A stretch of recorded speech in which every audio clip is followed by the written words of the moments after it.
What's up, everyone? Welcome to the 𝐤𝐤𝐤 Tactical channel. My name is Michael Woodland, and today we're going to talk about handgun operation.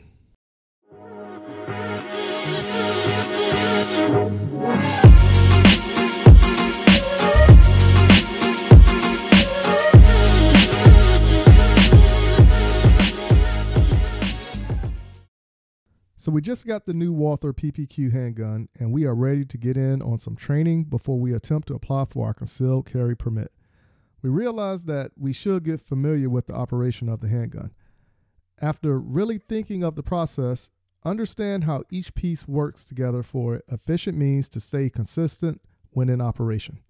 For instance, the sights and trigger are in motion through your application of sight alignment and trigger squeeze, whereas the feeding of rounds, striking of the round, and ejection are applications of the process of continuance. Science is lovely, right? So we understand what happens when you pull the trigger, but let's dive in a little deeper to what goes on to give us a more clear understanding of what's taking place. We already know when you pull the trigger, the handgun will go bang, and at the same moment, a round is sent down the barrel. At that same time, the slide will be moving rearward due to the explosion that is taking place in the chamber. That same explosion gives the inertia of the round to exit the barrel and pushes the slide to the rear to eject the casing that was previously in the chamber. When the slide comes back forward, it is pushing a new round in the chamber, and the process happens again. Kinda cool, right? There are other measures on the handgun that we must be aware of as well. If your handgun has a physical safety lever, where is it? Some handguns will have a throw lever or even a button. Just be aware of where your hand placement is in relation to the location of the safety.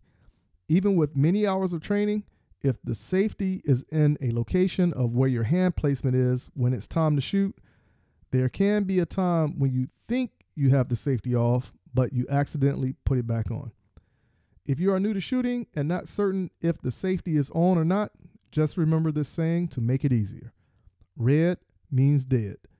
This is something I use to ensure when I am shooting a firearm with the safety that is ready to send a round to the target.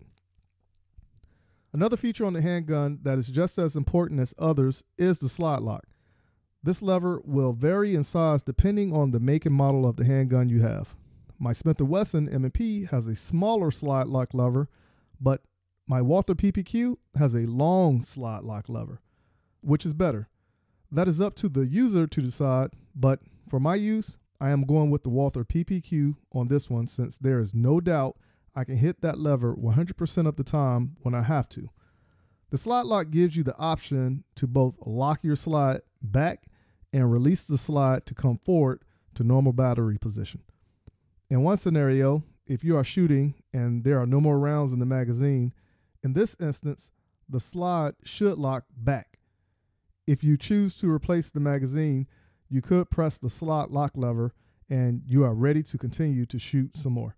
If not, remove the magazine, press the slide lever, and the slide will come forward, and then you can holster. Depending on the make and model of your handgun, some will use the slide lock lever to disassemble the handgun as well. Of course, we cannot forget the magazine release button. Its only job is to release the magazine. That's simple.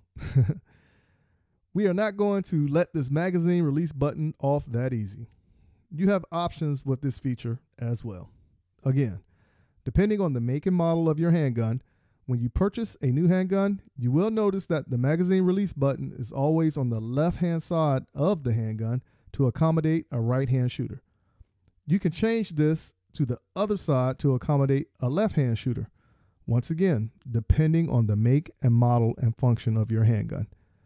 Certain models like the Walther PPQ Classic or M1 has magazine release on the bottom part of the trigger guard. Again, choices you are offered when it comes to a handgun. Just make sure, however that handgun operates, you choose wisely to make it fit your needs. For those who are looking to contact me, visit 𝐤𝐤𝐤-tactical.com, but make sure you go to our Instagram and Facebook and search for 𝐤𝐤𝐤 Tactical to find our page so you can follow us there. If you decide to give me a call at 803-250-1250, 1256 and I do not answer, please leave a voicemail or text message, and I promise I will get back to you. Until next time, keep shooting, keep practicing, and have fun.